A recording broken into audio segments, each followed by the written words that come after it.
Ezihamba phambili indaba namuhla uzinikele ejele wayengumengameli ugcine egumbini lakhe yedwa uzuma ejele kanti uliqalile lokumakwa kwawo ukuchibiyela. Nazi indaba ze-1KZNTV nifundela uphilano kaCebekhulu kamzimba umntwana uyakhuleka nina besilo sanibonani. Lugcine ligobile uphondo kulo bekade engumengameli wezwe uJacob Zuma njengoba egcine inikele ejele laseMtshezi ngaphambi kokuba ke kushaye ihora lomnqamla ejuqu. Abameli bakaZuma bake bazama konke okusemandleni ukuzama ukuvimba ukuba ngaboshwa kodwa akuzange kube nomthelele njengoba umnyango wezamaphoyisa kuleli usuyikhiphile ke imvume yokuthi akalale ebaliwe. UZuma ubonakala ke esuka ngezimoto ebusuku elibhekise ejele laseMtshezi nalapho beyoqhuba khona kwisigwebo sakhe sezinyanga ezili-15 ngokudelela kumnyalelo wenkantolo yomthetho sisekelo kuleli ukuba vele phambi kwekhomishana ephenya ngokuqhwagwa kwamandla ombuso eholwa kwijaji uRaymond wakaZondo. Yize kugcina ligobile uphondo kulowo engumengameli wezwe kuleli umnumzana Jacob Gedlehlekisa Zuma njengoba ezinikele ejele laseMtshezi izolo ebusuku kodwa khona ababona lesinqumo sakhe njengesinobuhlakani njengoba evikela ukuthi kungabi nokuchitheka kwegazi egameni lakhe. Nakuba abameli baZuma bezamile ukufaka amaphepha okuvimbela ukuba ngaboshwa lokho kufanele neze njengoba ukhomishana wamaphoyisa uKhehla Sithole kanye nongqongqoshe wamaphoyisa ubheka icele bese bebakhiphile abakwadlodlo ukuba bayomlanda ukuzalale ebaliwe. Kube nesigigaba eziningi ngaphandle komuzi kodwa kwaDonusa enkandla njengoba bezindaba bebenkanise ngaphandle. Iqeqebani labalandeli beliholwa indodana kaMnumzana uZuma uEdward Zuma bebelokhu emenjalo ephethe nenduku becula bevimbe esangweni bethi kangeke kungene lutho ezolanda umsholozi. Kanti lo osanda kumiswa ukhongolose noma ukhulumele MKMVA uKhalnihasi ukhulume nabezindaba ngenkathi benkanise ngaphandle.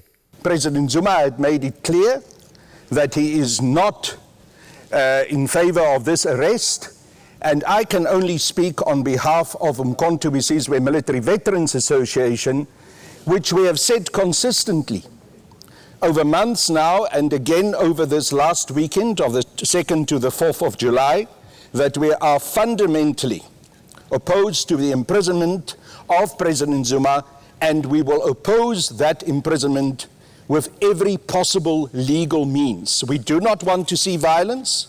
We do not want to see instability. We will not stoke violence and instability, but we will continue to oppose his imprisonment to the hilt. uKhalnihasi uphinde wagxeka kakhulu ukugcwala kwamaphoyisa izinkalo zonke eseduze nasenkandla naveza ukuthi zidala ukuthi kube nokuthuka kubantu.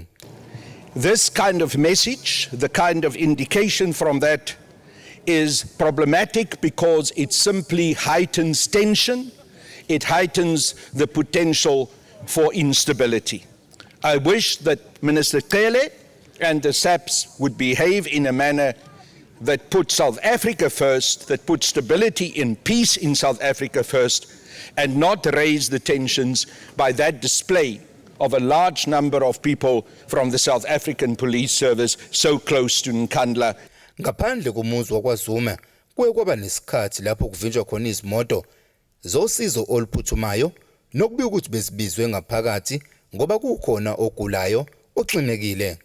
Nesigcine ezivinjiwe kanti iphinde zabuya zagcina sidedeliwe zangena ngaphakathi.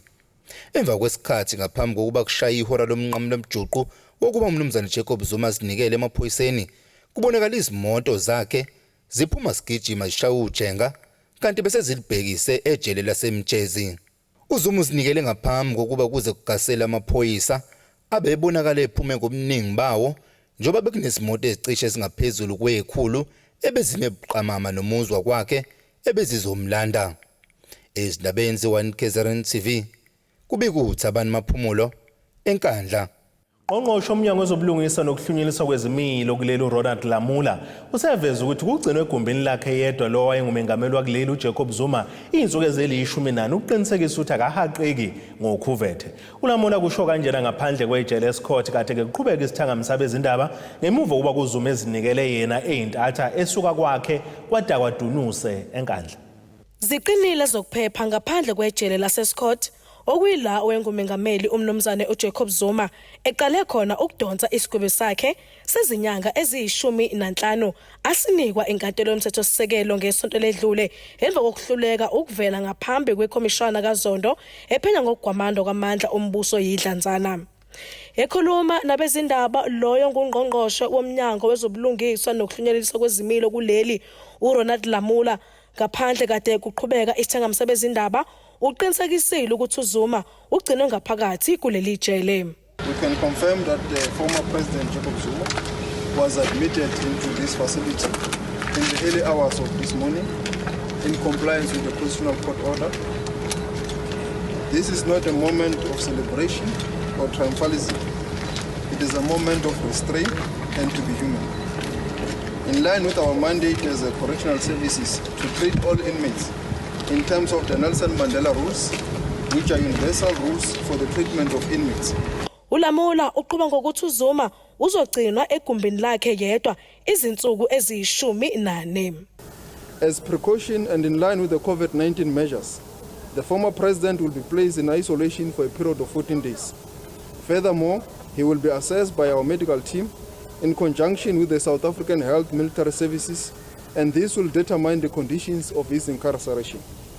This assessment is done to determine the major risks and needs of the offender. A complete profile report will then be submitted with recommendations to the Case Management Committee in line with all the assessments that have to be done. And this is an assessment that is done to all inmates upon their admission in any correctional facility. This process will assist to determine the appropriate classification of the former president in the facility. He is in very good spirit, and he has taken his breakfast, he's taking his medication, and he is, as I've said, we spoke, and I also told him that I'm going to tell the nation that he is here in this facility, and he said it's important that this country must know. So he's in very good spirit, and I think he looks well and fine. Kade abahlali bakule ndawo bahlukene ngembono ngodaba lokuboshwa kaZuma kodwa bazwakalise ukuzwelana naye. Kona ukuboshwa kwababomsholozi akubanga into erathi waphela bese kuumuntu omdala. Kodwa ukuthi ezoboshelwa ngapha kwelakithi eMtshezi mhlawumbe kuzosisiza nje ukuthi ke phela kufika abantu bezobona ukuthi la siphila kanjani eMtshezi, asinantuthuko, asinani imigwaqo yaphetha.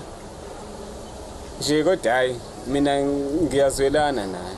Indawo yaseScott isibe negama eziningi ezimbi ebekade sivela kwimedia, ukudliwa kwabantu, ukubulawa kwabantu. Kulonyaka ke ka2021 sekuzovalela umsholozi la. Sesoduma kabi ke futhi eScott ukuthi upresident wecountry uvalelwe ejele laseMtshezi. Kodwa ke ngaphezulu kwakho konke ukuthi samukele but ikholwe ukuthi ijustice izoprevaila sikwazi ukumbona umsholozi ephumile. Lelo nje lami. Kanti kusasa kulindeleke ukuthi inkantolo enkulu yasePietermaritzburg ikhiphe isinqumo ngesicelo sokubuyekezwa kokuboshwa kwakhe. Ngudebo Khosibisi wezindaba ze1KZNTV ngibika ngiseScott. Lo ukhulumela kumnyango wezemfundo esifundazweni kwaZulu-Natal umuzi Mahlambu uthi babone kufanele basheshise ukuqalisa ke ngohlelo lokumakelwa kwabafundi ababekade ke bebhala ivivinyo zokuchibiyelwa lwamaphakathi nonyaka njengoba befuna ukwenza isiqinisekiso sokuthi bathola ithuba lokufaka izicelo ezikhungweni zemfundo ephakeme ngasekuqaleni konyaka. uMahlambu usho kanjena ke enkulumeni ekhethekile abenawo nethimba lezindaba njengoba lo mnyango uqale ngokusemthethweni lolu hlelo. Umnyango wezemfundo esifundazweni usuqalisa uhlelo lokumakela abafundi abebebhala ivivinyo zabo zokuchibiyela kanye nalabo ababethola imiphumela engagculisi ngumatikuletsheni wangonyaka owedlule. Okhulumela lo mnyango umuzi Mahlambi uthi laba abafundi baqala ukubhala ngasekupheleni konyaka kaNhlaba baphothula izolo. Uthi ke bangu-1200 sebebonke othisha bazobe bemaka ezikhungweni ezisishiyagalombili. Sinama-markers awu-1200 eprovince yaKwaZulu-Natal njengoba sengishilo ukuthi sizosebenzisa izikhungo eziwu-8 throughout iprovince, kodwa sisabalele kakhulu njengoba sijwayele ukusabalala uma sesibhala i-final exam yango-October November. So kuzoqalwa ke kusasa ke ukumaka ke khona amaphepha azoqala kusasa ukumaka, abanye bazofika njalo ngolesihlanu ngomhla ka-9 abanye bafika ngomhla ka-10, kodwa kuthi kumgqibelo wonke umuntu uzobe esesikhungweni la emakela khona. Ngonyaka owedlule kube nokuphazamiseka kokumaka ngesikhathi inqwaba yabe bemaka inindeka ngegciwane icorona lokwaholela ekutheni kube khona abadlule emhlabeni. uMahlambi uthi nakuba leli gciwane lisekhona okuhlukile kulonyaka ukuthi iningi lothisha bazobe bemaka sebewutholile umgomo wokuthithibalisa leli gciwane. Lesikhathi sokumaka senzeka ngalesikhathi othisha abaningi sebegomile abazokomaka laphana. Sikwenzile konke okuzokwenziwa njengokutesta before befika nokuscreena every day sizokwenza ukuze sikwazi ukuthi uma ngabe kuyenzeka ngephutha kube ukuthi iphutha kodwa kube kungabe ukuthi negligence on our side ukuthi kukhona esingakwenzanga. Khona manjalo babalela ku-96,000 othisha asebegomele leli gciwane icorona kulesi sifundazwe. Nakuba ke uhlelo lokugoma kothisha bekulindeleke liphothulwe namuhla sekuhlehlisiwe njengoba kusekhona iningi lothisha kanye nabasebenzi abakhona ezikoleni abangakaphothulwa ukugoma bonke. Amanamba ayatshengisa ukuthi baningi esingakwazi ukubagoma isikakhulukazi laba abangaveli ku system uma beya ezikhungweni zokugoma. Ungqongqoshe omnyango wezemfundo useyingxoxweni nongqongqoshe waka health ukuthi suka kusasa sikwazi ukuthi sibe nohlelo esokwenza ngalo ukuthi othisha abangaveli nabasebenzi abakhona ezikoleni abangabona othisha abangaveli ku system ukuthi uthisha omkhulu akwazi ukuthi ngencwadi ayibhalile wayifaka isigxivizo sesikolo bakwazi ukuthi bahlomule nabo bakwazi ukuthi bagonywe. Eyindabeni ze-1KZNTV kube kuNtomo Khonamvuku eThekwini. Ikhomishani yokhetho ezimele IEC simemezela ukuthi ithatha isinqumo sokuthi ihlehlise impela sonto yokubhalisela ukuvota ebizoba ngomhla zili-17 kuya kuzi-18 kuNtulikazi yahlehliselwa kwempela sonto yangomhla zingama-30 kuNtulikazi kuya kumhla lulunye kuNcwaba. Lokhu kuza ngemuva kokuthi ke kuhlasele kwesivuvu sesithathu sobhubhane lokhuvethe. Umphathi omkhulu wale khomishani uSayima Bobolo uqinisekisile ukuthi ukuhlehliswa kwalezi insuku angeke kube nomthelela ngeyinsuku ezihlelelwe ukhetho. Lo ngumphathi omkhulu kwikhomishani yengamele ukhetho kuleli IEC uSayima Mabolo usekuqinisekisile ukuhlehliswa kwempela sonto okubhalisela ukuvota obekulindeleke ukuthi be ngempela sonto yomhla ziyi-17 kanye ne-18 kuNtulikazi. Lempela sonto ihlehliselwe ngamasonto amabili okuyizinsuku eziyi-18 ngenhloso yokubheka ukubhebhetheka kwesigaba sesithathu sokhuvethe kuleli. Phela sonto okubhalisela ukuvota sekulindeleke uba ibe mhla zingama-31 kuNtulikazi nangomhla lulunye ku-August. The Commission confirms that it has postponed the registration weekend from the 17th and 18th of July to the 31st and 1st of August. This was necessitated by the increasing number of infections, opinion from health experts who indicate that the whole of July is likely to be a period of high infection, as well as the impact that the pandemic has had on the preparations for the general registration weekend. The 14-day period postponement is also taken in the light of the need to protect the lives of staff of the IEC, the voters, representatives of political parties, and everybody concerned. This decision has nothing to do with the date of an election. In that regard, we are awaiting the report of the Museneke inquiry, which is addressing the issue of whether a free and fair election will be possible within the prevailing COVID condition. So we will, in that regard, await the report when it's finally released by Justice Museneke by the 21st of July this year. Kulezi zinsuku ezili-18 kuhlehlisilwe kwenzeka ukuqinisekisa ukuthi izisebenzi ze-IEC ziphephile zivikelekile kulolu khuvethe kanjalo ke nabavoti kanye nje nazobe bethinteka kulolu khetho. Ake sibheke engosini yezomnotho.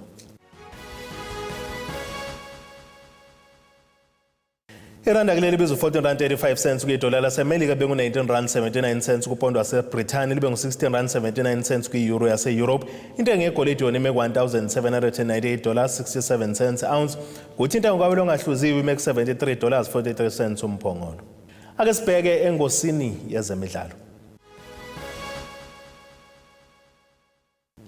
Iqembu laKwaZulu-Natal Royal AM selimangalelwe ke ngokalibhadi kwimidlalo emine yokuhlungela ukukhuphelwa ku-DStv Premiership futhi kuzobhekana ke nekomiti yokuqondisa izigwegwe le-PSL ngomgqibelo ozayo. Leli qembu kalikaze lihluphena kancane nje ngokuya kule midlalo yama-playoffs emva kokuba ke lifake isimangalo enkantolo enkulu eGoli limangalele lo obambe njengesikhulu esiphezulu ku-PSL uMateo Madlala ngokwedelela kumyalelo wenkantolo ngenkathi ethile emidlalo kayiqhubeke nakubudaba lusenkantolo noluyoze ke lilalelwe ngomhla zili-13 kwephezulu. Ake sibheke naso isimo sezulu esingalindeleke osukwini la kusasa. Empangeni izomboza njengamafu amazinga ngokushisa u12 kuya ku22 degrees, eThekwini u11 kuya ku20 degrees, eMgungundlovu Ndongazibomvu 7 kuya ku18 degrees, Olunda Mashona kwaNongoma eHlalankosi 8 kuya ku21 degrees, eCobhe naMantente kohlokozi koGudla ucingo kwelamabhenanyawo 3 kuya ku16 degrees. Siphethe ngeFilide Newcastle eMadadeni eKholenso eNtshenteka naseMondlo 7 kuya ku22 degrees. Nina bakaMkhumbi Gudluka sibone amagumgedlelo kaMzimba uMntwana nethimba lonke le indaba sithi khumu kuze kube ngokuzayo.